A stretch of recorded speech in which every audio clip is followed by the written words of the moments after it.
निधाय दाहि धर्मस्य दानवति भारतव्युत्थानं धर्मस्य तदात्मानं सृजाम्यहम्। नादते कस्यचित् पापं न चैव सुकृतं विभो।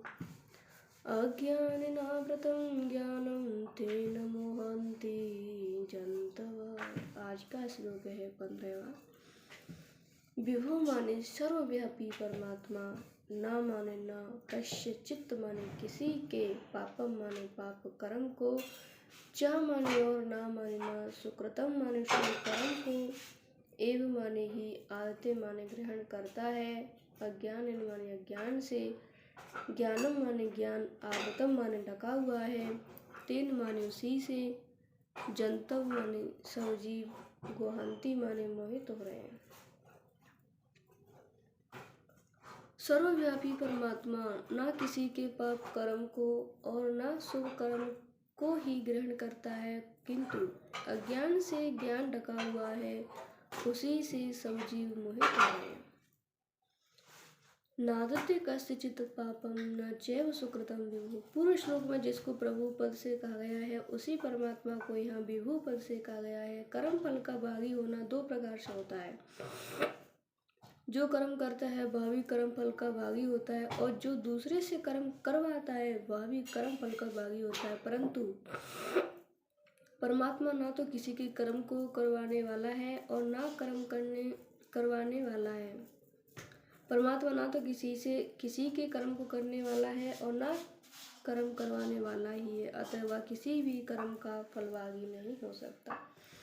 सूर्य संपूर्ण जगत को प्रकाश देता है और उस प्रकाश के अंतर्गत मनुष्य पाप और पुण्य कर्म करते हैं, परंतु उन कर्मों से सूर्य का किंचन मात्र भी संबंध नहीं है। इसी प्रकार परमात्मा तत्व से प्रगति सत्ता पाती है, अतः संपूर्ण संसार सत्ता पाता है। उसी की सत्ता पाकर प्रगति और उसका कार्य संसार शरीर आदि क्रियाएं करते हैं।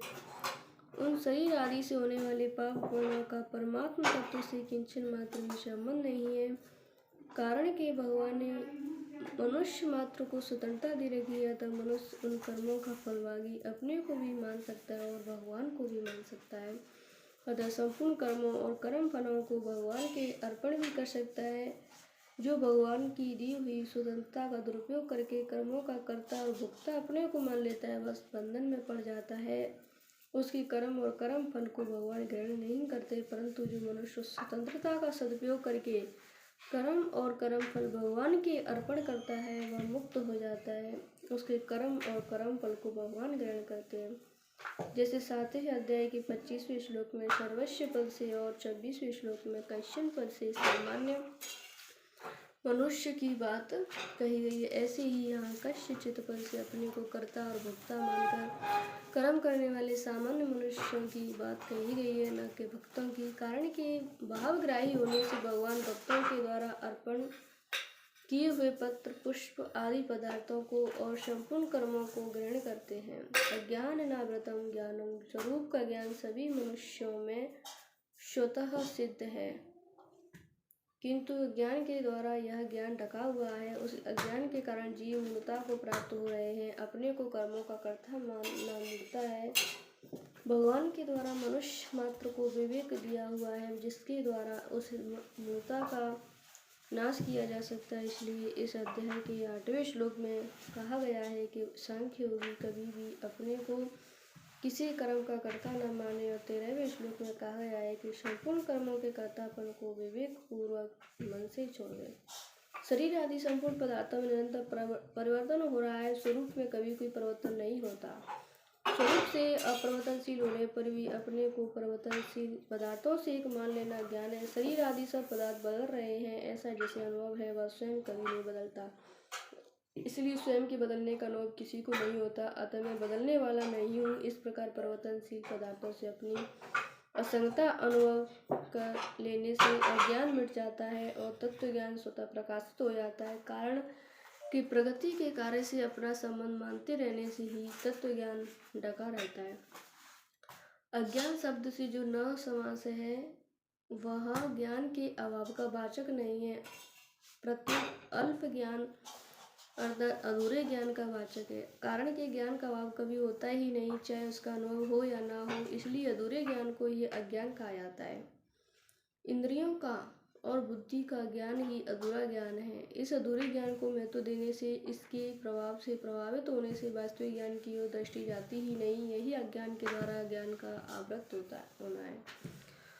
इंद्रियों का ज्ञान सीमित है। इंद्रियों के ज्ञान की अपेक्षा बुद्धि का ज्ञान असीम है, परंतु बुद्धि का ज्ञान मन और इंद्रियों के ज्ञान जानने और न जानने को ही प्रकाशित करता है। अतः बुद्धि अपने विषय पदार्थों को ही प्रकाशित करती है। बुद्धि जिस प्रगति का कार्य है और जिस बुद्धि का कारण प्रगति है, उस प्रगति को बुद्धि प्रकाशित नहीं करती।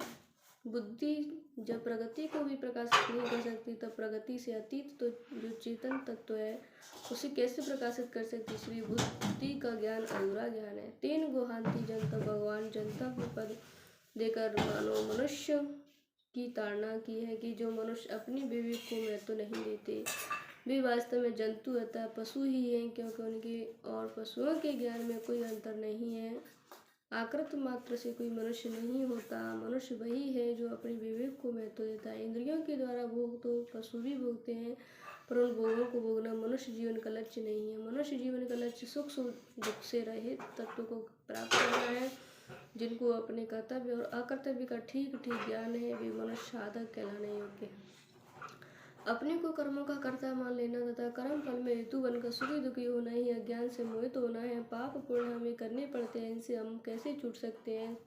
सुखी दुखी होना हमारे कर्मों का फल है, इनसे हम अतीत कैसे हो सकते। इस प्रकार की धारणा बना लेना ही अज्ञान से मोहित होना है। जीव स्वरूप से अकर्ता तथा सुख दुख से रहित है। केवल अपनी मूर्खता के कारण वह कर्ता बन जाता है और कर्म फल के साथ संबंध जोड़कर सुखी दुखी होता है। इस मूर्खता अज्ञान को ही यहाँ 3 पद से कहा गया है। इस मूर्खता से अज्ञानी मनुष्य सुखी दुखी हो रहे हैं। इस बात को यहाँ 3 गुहांति जनता कहा है। परिशिष्ट भाव, जैसे अंधकार में सूर्य को ढकने की सामर्थ्य नहीं है, ऐसे ही अज्ञान में ज्ञान को ढकने की सामर्थ्य नहीं है। अस्वाभाविक को स्वाभाविक मान लिया, यही अज्ञान है जिससे मनुष्य मोहित हो जाता है। अतः अज्ञान के द्वारा ज्ञान को ढकने की बात केवल मूर्तावश ही की यही मान्यता है, जिससे मनुष्य मोहित हो जाता है।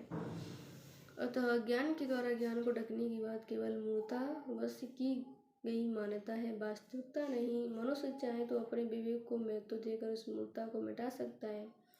वास्तव में ज्ञान नहीं ढकता, परंतु बुद्धि ही ढकती है। परंतु मनुष्य को ज्ञान ढका हुआ दिखता है, इसलिए यहाँ आवृत शब्द लिया है। इसी बात 3 अध्याय के 39वें श्लोक में आवृत ज्ञान में तम पदों से कही गई है। अज्ञान अभाव रूप है, उसकी सत्ता नहीं है। जिसका अभाव है उससे आवरण नहीं हो सकता। अतः उल्टा ज्ञान अर्थात सर्वव्यापी परमात्मा के साथ एकता का अनुभव हो जाएगा। व्यक्तित्व ही पाप पुण्य को, सुकृत दुष्कृत को ग्रहण करता है। अतः सर्वव्यापी परमात्मा के साथ एकता का अनुभव होने पर अर्थात व्यक्तित्व मिटने पर फिर पाप पुण्य का ग्रहण नहीं होता। अज्ञान अतः उल्टे ज्ञान के कारण मनुष्य जंतु हो जाता है।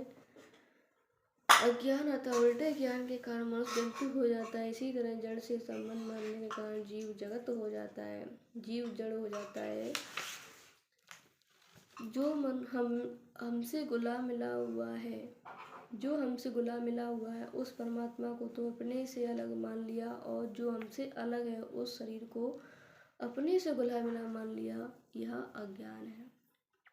संबंध पूर्व श्लोक में भगवान ने बताया कि अज्ञान के द्वारा ज्ञान ढका जाने के कारण सब जीव मोहित हो रहे हैं। अपने विवेक के द्वारा उस अज्ञान का नाश कर देने पर जिस ज्ञान का उदय होता है, उसकी महिमा आगे के श्लोक में कही।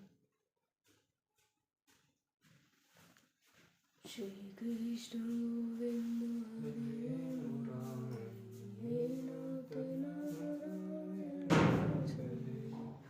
श्री कृष्ण गोविंद हरे